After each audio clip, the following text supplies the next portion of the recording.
आज इस सुंदरतम ध्यान शिविर का ये आखिरी संध्या दर्शन है।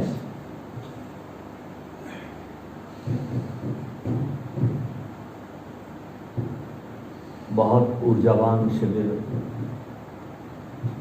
में हम बहुत गहराई से प्रवेश करते जा रहे हैं। भगवान गौतम बुद्ध और सद्गुरु ओशो दोनों की आशीर्वाद हम सब पर प्रतिपल बरस रहे हैं।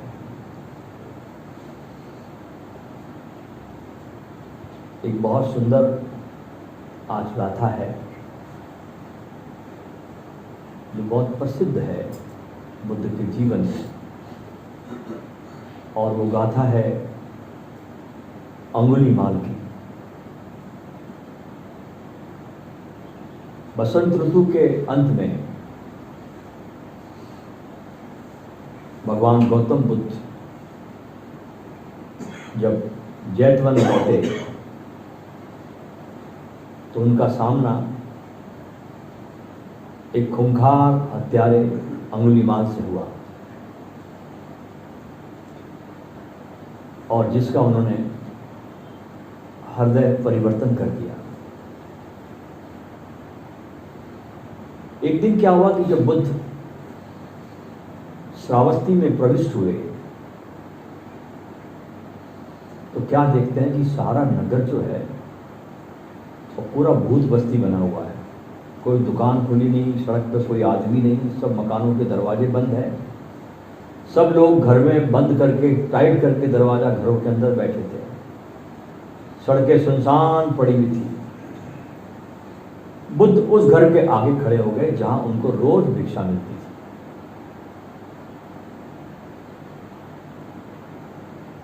जब बुद्ध ने दरवाजे पर दस्तक दी तो घर के मालिक ने जरा सा दरवाजा खोला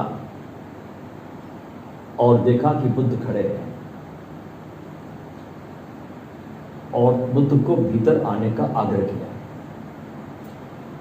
जैसे बुद्ध घर में प्रवेश हुए, घर के स्वामी ने अंदर से घर की सांकल चढ़ा दी और भगवान को बैठ जाने को कहा, और भीतर ही बैठकर भिक्षा ग्रहण करने के लिए निवेदन किया। ऐसे भगवान सदा ही भिक्षा लेकर चले जाते थे, लेकिन आज उनको आग्रह किया कि वे घर में ही बैठे। उन्होंने कहा कि भगवान आज बाहर जाना बहुत खतरनाक है। इस समय गांव में हत्यारा अंगुलीमाल देखा गया है जिसने बहुत लोगों की हत्या कर दी, और जब भी वो किसी की हत्या करता है तो उसकी एक उंगली काटकर अपने गले की माला में डाल लेता है, और उसका प्रण है कि वो 100 हत्याएं जरूर करेगा। और ये भी बड़े मजे की बात है, ऐसा कहा जाता है कि जिस दिन इसकी 100 उंगली कट गई और इसकी माला बन गई तो इस आदमी की मायावी शक्ति बहुत बढ़ जाएगी। ऐसा कहा जाता है इसके बारे में। आश्चर्य की बात है कि वह जिस व्यक्ति की हत्या करता है उसकी कोई चीज चुराता कभी नहीं है, बस उंगली काटता है और गले में डाल देता है। राजा प्रसन्नजीत जो उस समय के शासक थे, उन्होंने भी इसको पकड़ने के लिए अपनी सेना की बहुत बड़ी टुकड़ी तैनात करके रखी। बुद्ध मुस्कुराए और पूछा, एक व्यक्ति को पकड़ने के लिए इतने सैनिक? आदमी एक है और एक व्यक्ति को पकड़ने के लिए इतने सैनिकों की आवश्यकता क्या है? तो घर का मालिक कहने लगा कि भगवान, हत्यारा बहुत खतरनाक है, उसके भीतर युद्ध करने का बड़ा कौशल है। एक बार 40 लोगों ने उसको घेर लिया था सड़क पर, अंगुलीमाल को, तो उसने अधिकांश लोगों को मार डाला था और थोड़े बहुत जो बच गए थे बेचारे जान बचाकर वहां से भागे। जंगल में रहता है और कोई भी उधर से गुजरने की हिम्मत नहीं करता। कुछ दिन पहले राजा प्रसन्नजीत ने अपने 20 बहादुर सैनिकों को भेजा उसे पकड़ने के लिए। जंगल में वे सिपाही घुसे, सैनिक घुसे, उनमें से 18 मारे गए और 2 बड़ी मुश्किल से वापस लौटे, बाकी सब मारे गए। अभी अभी वो शहर में देखा गया है, इसलिए न तो कोई बाहर निकलता है न कोई दुकान खुली है और न कोई अपने काम पर जाता है। उंगलीमाल के विषय में धन्यवाद जानकारी देने के लिए बुद्ध ने उस गृह स्वामी को धन्यवाद दिया। बहुत बहुत धन्यवाद कि तुमने मुझे इस आदमी की जानकारी दी। उठकर खड़े हुए और चलने के लिए विदा मांगी भगवान ने। भगवान से प्रार्थना करता गया वो गृह स्वामी कि भगवान रुक जाइए आप। भगवान कहते हैं कि मैं लोगों का अपने प्रति विश्वास तभी बना पाऊंगा जब सामान्य रूप से मैं भिक्षा लेना जारी रख सकूं। अगर मैं भी छोड़ दूंगा लोगों का विश्वास हट जाएगा। इतना कहकर वे चल पड़े।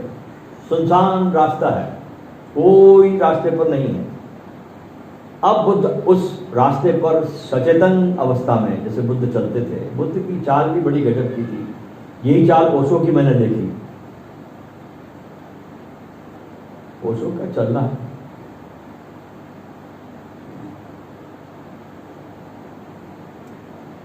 ऐसा मैंने आदमी देखा ही नहीं ओशो की तरह चलता था।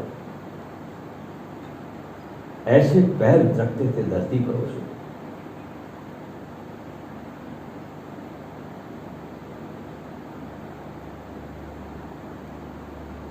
कि उसके सौंदर्य को बयान करने में मेरे शब्द बिल्कुल छोटे पड़ जाते हैं। ख्याल ऐसे पैर धरते थे ओशो।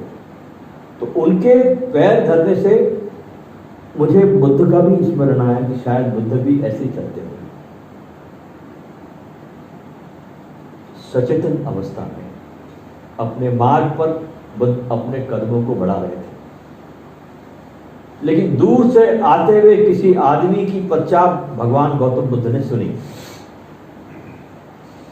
वे समझ गए ये उंगलीमाल ही है, क्योंकि उनके मन के अंदर और बाहर जो कुछ भी घटित हो रहा था उस समय, उसके प्रति पूर्ण रूप से बुद्ध सजग थे। मंद मंद पदों से भगवान आगे बढ़ते रहे। उंगलीमाल दूर से चिल्लाया, भिक्षु रुक जाओ। बुद्ध रुके नहीं। बुद्ध अपने धीर गंभीर कदमों को बढ़ाते हुए अपनी चाल में चलते थे। उधर की पश्चात से बुद्ध समझ गए कि उंगलीमाल अब भागने की बजाय तेज कदमों से चलने लगा है। भागना उसने बंद कर दिया है और वो उससे अब दूर नहीं है। यद्यपि इस समय, ये घटना के समय बुद्ध 56 वर्ष के हो गए इस घटना के समय, किंतु उनकी दृष्टि और श्रवण शक्ति पहले की अपेक्षा और ज्यादा प्रखर हो गई है। क्योंकि ध्यान जैसे जैसे गहरा जाता है, तुम्हारी श्रवण इंद्रियां, तुम्हारी हर इंद्रिय शरीर की बहुत प्रखर हो जाती है। और उनके हाथ में भिक्षा पात्र के अलावा कुछ था नहीं, इसलिए डरने की कोई बात नहीं। और उन्हें याद करके अपने आप याद करके अपने पर मुस्कुराहट आ गई बुद्ध को कि जब वो राजकुमार थे तो युद्ध विद्या सीखते समय वे कितने तेज और फुर्तीले थे, क्योंकि वे राजा थे। सब कौशल उन्होंने सीखे थे। युद्ध कैसे करना, उठा के कैसे पटकना, या शस्त्र कैसे चलाना। अपनी पुरानी स्मृति में जाकर बुद्ध थोड़ा मुस्कुराए। कोई अन्य व्यक्ति उन पर आघात उस समय नहीं कर सकता था बुद्ध पर। अब समझ लिया चाल देखी, आवाज आई बगल में, तो बुद्ध ने समझा कि उंगलीमाल बिल्कुल मेरे एकदम पास आ गया और उसके हाथ में तलवार है। लेकिन बुद्ध सहज रूप से चलते रहे।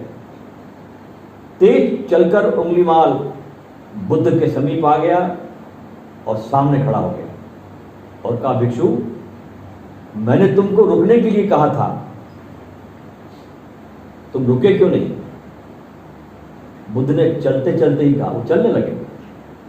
उंगलीमाल पीछे पीछे जा रहा, उनको आगे ले जा रहे। बुद्ध ने चलते चलते ही कहा, उंगलीमाल, मैं तो बहुत पहले ही समय से रुक गया हूं, मैं तो स्थिर हो चुका हूं, किंतु तुम स्थिर नहीं हुए हो, तुमने चलना छोड़ा नहीं है। उंगलीमाल बुद्ध के इस असाधारण उत्तर से प्रसन्न पका गया, मार्ग रोक दिया, आगे बढ़ने नहीं दिया। बुद्ध ने उंगलीमाल की आंखों से आंखें मिलाई, वो और भी सकपका गया। और बुद्ध की आंख में आग डालना, इतनी खाली आंख, क्योंकि उंगलीमाल का सामना अब तक ऐसे किसी व्यक्ति से नहीं हुआ था जो इतना तेजस्वी हो और इतना सहज हो। अभी तक जितना सामना उंगलीमाल का लोगों से हुआ था, वो सब डरपोक लोगों से हुआ था, जिसको देख कर डर के भाग जाते थे। इस भिक्षु को किसी प्रकार का भय नहीं हो रहा है। बुद्ध उसकी ओर ऐसे देख रहे थे जैसे कि उसका भाई या कोई मित्र हो सके। इतने प्रेम से बुद्ध देख रहे हैं उंगलीमाल को, जैसे कोई मित्र हो, कोई सहपाठी हो, कोई भाई हो।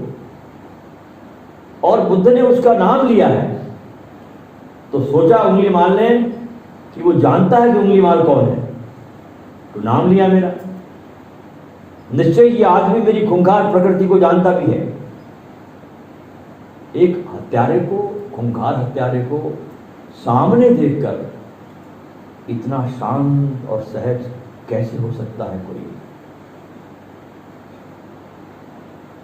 उंगलीमाल बुद्ध की कृपालु और सदाचार दृष्टि को ज्यादा सहन नहीं कर सका और कहने लगा कि तुमने कहा था कि तुम तो बहुत समय पहले स्थिर हो चुके हो, किंतु तुम तो अभी भी चल रहे हो। तुमने कहा था कि मैं ही नहीं रुका हूं, इससे तुम्हारा क्या अर्थ है? बुद्ध ने उत्तर दिया, मैंने दूसरों को कष्ट पहुंचाने वाले कर्म करना बहुत पहले बंद कर दी। मैंने मनुष्य नहीं, प्राणी मात्र की रक्षा करना सीख लिया है।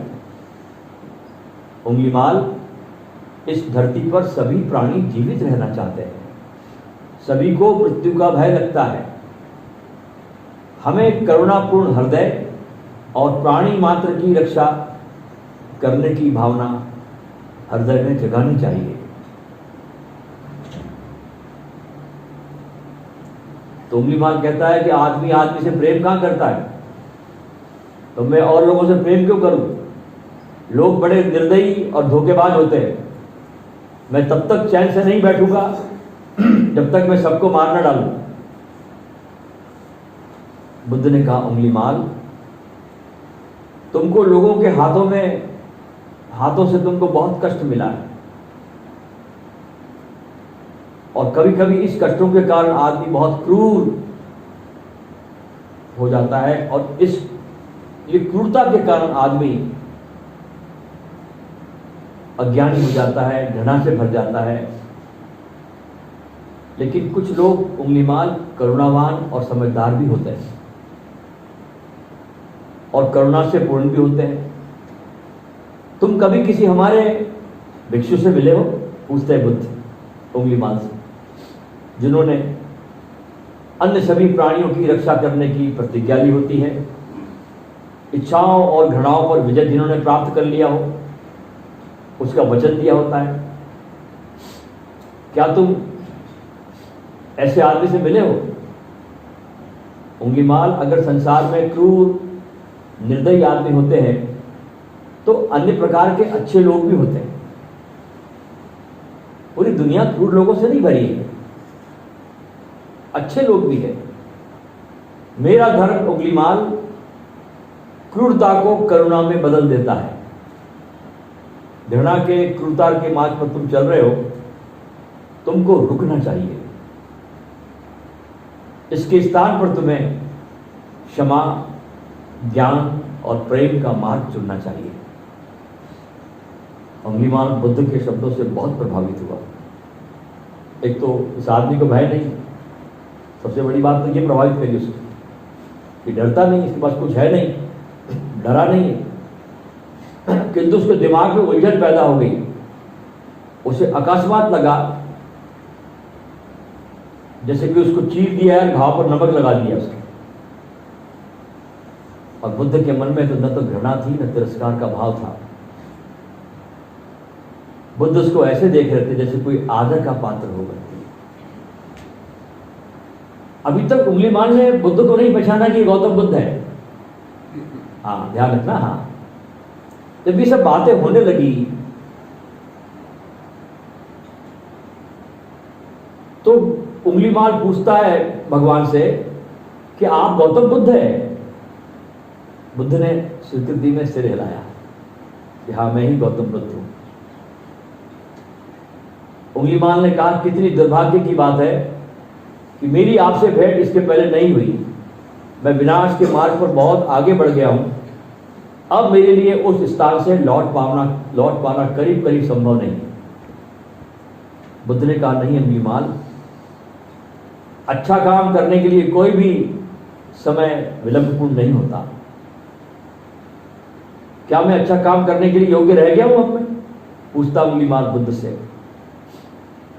कहते हैं, बुद्ध जवाब देते हैं कि घृणा और हिंसा के मार्ग पर चलना बंद करो, यही सबसे बड़ा काम होगा। उंगलीमाल, दुख का सागर, घृणा का सागर, हिंसा का सागर बहुत विशाल है, किंतु पीछे की ओर देखोगे तो तुमको किनारा भी मिल जाएगा। किनारा भी है। लेकिन ये बताओ, बुद्ध पूछता है उंगलीमाल, मैंने इतने काम किए, इतने मर्डर किए लोगों के, इतनी बड़े लोगों को तकलीफ दी, तो क्या मुझे कोई शांतिपूर्वक अब जीने देगा?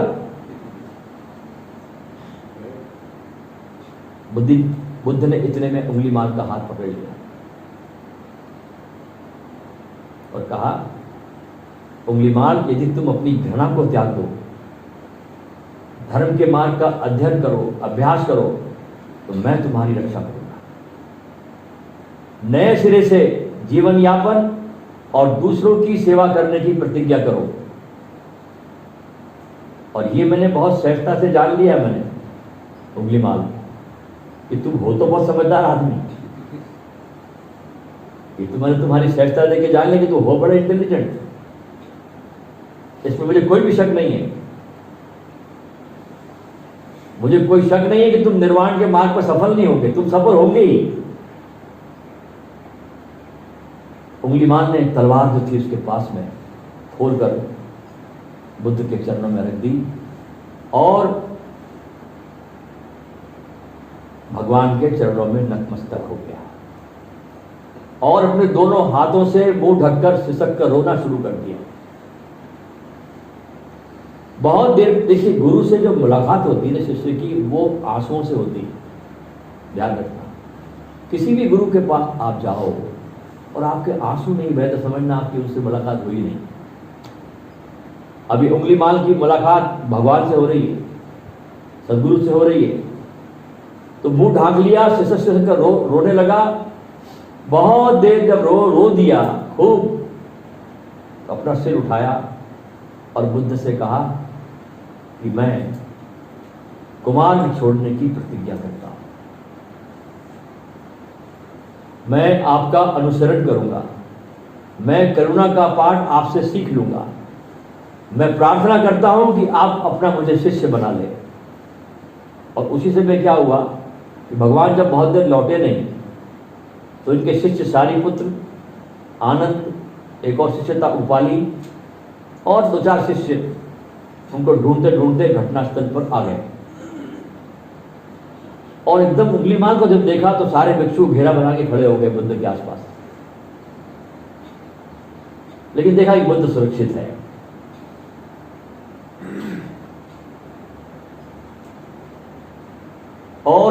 ने देखा कि वो उंगलीमाल दीक्षा लेने के लिए तत्पर हो गया है, प्रवज्ञा लेने को तत्पर हो गया है। बुद्ध ने आनंद से चीवर जो पहनते कपड़ा देने को कहा और कहा कि पास के घर में जाओ, ये लोग दीक्षा देने में बालों का मुंडन करते हैं बौद्ध। घर के बगल में जाओ, वहां से उस्तरा लाओ जिससे उंगलीमाल के सिर के बाल काटे जाए। और उस्तरा लाया गया, उसके बाल काटे गए, चीवर दिया गया और भगवान गौतम बुद्ध ने स्वयं उंगलीमाल को प्रवज्ञा दी। उसने नमन किया, बुद्धम शरणम गच्छामि, संघम शरणम गच्छामि, धम्मम शरणम गच्छामि के त्रिरत्नों का उच्चार किया। ये त्रिरत्न है। और इसके बाद में सारे के सारे लोग जैतवन आश्रम पर लौट आए उंगलीमाल के साथ। अगले 10 दिनों तक अन्य भिक्षुओं ने, जिसमें सारिपुत्र था, उपाली था, उंगलीमाल को सदाचार की, ध्यान की सारी शिक्षा दी, ध्यान करना सिखाया, भिक्षाटन की पद्धति समझाई, कैसे भिक्षा मांगनी है। अब ये था तो बहुत पावरफुल उंगलीमाल। तो 10 दिन के अंदर ही ध्यान साधना में ये बाकी भिक्षुओं से और आगे निकल गया। क्योंकि जब ऐसा आदमी जब उतरता है तो शक्ति तो उसके पास बहुत है। शक्ति गलत दिशा में जा रही थी, अब सही दिशा में आ गई। तो 10 दिनों में ही इसने बहुत अपना विकास कर लिया उंगलीमाल ने। बहुत अधिक साधना का पालन किया। 2 सप्ताह बीत गए। जब 2 सप्ताह के बाद भगवान गौतम बुद्ध जब उससे मिले तो उसकी प्रगति देखकर बहुत आश्चर्यचकित हुए कि उंगलीमाल में स्थिरता का, सौम्यता का, ध्यान का तेज उसके चेहरे पर झिलमिल झिलमिल झिलमिल करके रोशन हो रहा था। उसका इतना अच्छा व्यवहार हो गया था बाकी भिक्षुओं से भी, इतना अच्छा सौम्य व्यवहार हो गया था बाकी अपने गुरु भाइयों से, भिक्षुणियों से भी, कि सब उसको अहिंसक कहने लगे थे। सब उसको अहिंसक कहने लगे थे। और बड़े आश्चर्य की बात देखिए कि वास्तव में बचपन में उंगलीमाल का नाम था अहिंसक। तो नाम ही अहिंसक था बचपन में। एक दिन क्या हुआ कि बुद्ध श्रावस्ती में भिक्षाटन के लिए गए और साथ में उंगलीमाल को और भिक्षुओं को साथ भी ले गए। नगर के द्वार पर देखा उन्होंने कि राजा प्रसन्नजित अपने सैनिकों के एक दल के साथ घोड़े पर सवार था। बहुत सैनिक जमा थे, राजा घोड़े पर सवार थे, जैसे कोई युद्ध की तैयारी में जा रहा हो, ऐसी तैयारी चल रही राजा की। जब राजा ने देखा तो घोड़े से उतरकर बुद्ध को नमन किया और पूछा बुद्ध ने कि क्या कहीं किसी राज्य की सेना ने आप पर आक्रमण कर दिया जो तैयारी चल रही युद्ध की? तो राजा ने कहा कौशल देश पर तो किसी ने भी आक्रमण नहीं किया, मैंने ये सारे सैनिक तैयार किए उंगलीमाल को पकड़ने के लिए। मैंने सारे सैनिक तैयार किए उंगलीमाल को पकड़ने के लिए। ये बहुत खतरनाक आदमी है, अभी तक कोई इसको पकड़ नहीं सका और 2 सप्ताह पहले ये नगर में यहां पर देखा गया। सारे नगरवासी मेरे उसके भय से ग्रस्त है। बुद्ध पूछते हैं क्या आप इतने सुनिश्चित है कि उंगलीमाल इतना भयंकर खतरनाक है? तो राजा कहे बहुत खतरनाक है, जब तक मैं उसके ढूंढकर मार नहीं दूंगा तब तक चैन से नहीं बैठूंगा। बुद्ध कहते अगर उंगलीमाल आपको अपने किए पर पश्चाताप कर ले और भविष्य में किसी की भी हत्या न करने का वचन दे और प्राणी मात्र का आदर करने लगे, तब भी क्या उसको आप पकड़कर मार डालोगे? क्या इसकी आवश्यकता रहेगी? तो राजा कहता है कि गुरुवर, यदि उंगलीमाल आपका शिष्य बन गया है और हिंसा त्यागने का और शील धारण करने का मन बना लिया है और यदि ये भिक्षु हानि रहित जीवन बिता रहा है तो मेरी प्रसन्नता की तो फिर कोई सीमा नहीं। मैं उसे जीवन दान दे दूंगा, बल्कि उसे हर तरह के दंड से मुक्त कर दूंगा। मैं उसे चीवर, भोजन, दवाइयां सब दूंगा। मेरी समस्या मिट गई, बड़ी भारी समस्या थी। लेकिन मैं समझता हूं भगवान कि ऐसा हो नहीं सकेगा उस आदमी के बारे में जो आप बोल रहे हैं। बुद्ध ने इतने में ही अपने पीछे खड़ा उंगलीमान की तरफ संकेत किया, जो उसके पीछे खड़ा था, और कहा ये भिक्षु और कोई नहीं, उंगलीमान है।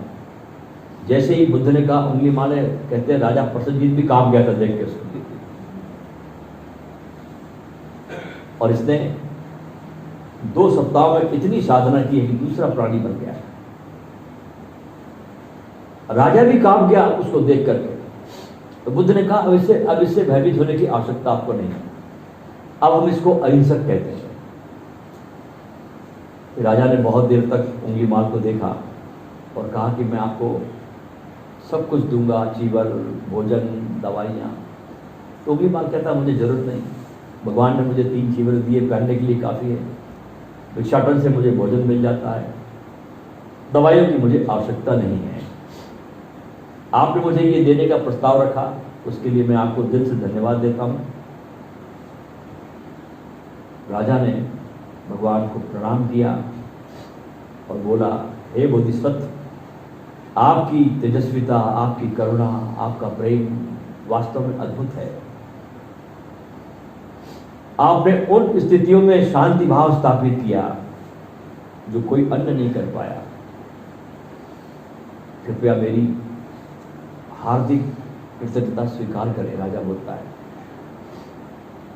राजा ने कहा सब सेनाओं को भी सब सेना विसर्जित कर दी जाए, इसकी जरूरत नहीं है। और उस रात सारे नगर में दिए जलाए उंगलीमाल के भिक्षु हो जाने की खुशी में। तो एक बुद्ध पुरुष कैसे काम करता है, एक खतरनाक आदमी पर भी इस घटना से हम सीख सकते हैं। पहली बात सीखने की इसमें यह है कि भगवान गौतम बुद्ध अपने पूरे जीवन काल में एक्शन का रिएक्शन कभी नहीं करते। ये पहली बात सीखने को मिलती है हमको बुद्ध से। चाहे उनके जीवन में कुछ भी घटा हो, बुद्धत्व प्राप्ति के बाद भगवान ने कभी एक्शन का रिएक्शन कभी नहीं किया। बहुत बार लोगों ने उन पर बड़े बड़े इल्जाम लगाए, इतने बड़े बड़े इल्जाम लगाए, लेकिन भगवान चुप रहे तो चुप रहे और अस्तित्व की अपनी मर्जी पे छोड़ दिया। अस्तित्व जो डिसाइड करे। और झूठ कब तक छिपेगा, एक न एक दिन सामने सत्य आता ही है। जैसे झूठ छुपा, सत्य सामने आया, भगवान का काम और ज्यादा बढ़ने लगा। हर महापुरुष को अपने समय में समाज की बदनामी का सामना करना पड़ता है, लोगों की जेलसी का, लोगों की ईर्ष्याओं का, लोगों की घृणाओं का सामना करना पड़ता है।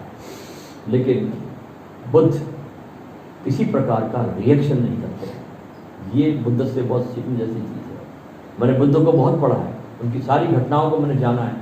मैंने कहीं पर नहीं देखा कि बुद्ध ने किसी घटना का कोई रिएक्शन किया हो।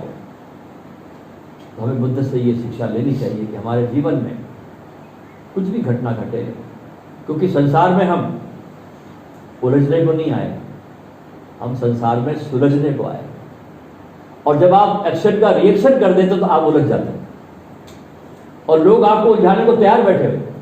ध्यान रखना, आपको लोग उलझाने को बिल्कुल एक पैर पे खड़े कि आ जाओ अखाड़े में, मल्ल युद्ध करने को लोग तैयार ही बैठे हुए। लेकिन आप बहुत अवेयर रहना, होश में रहना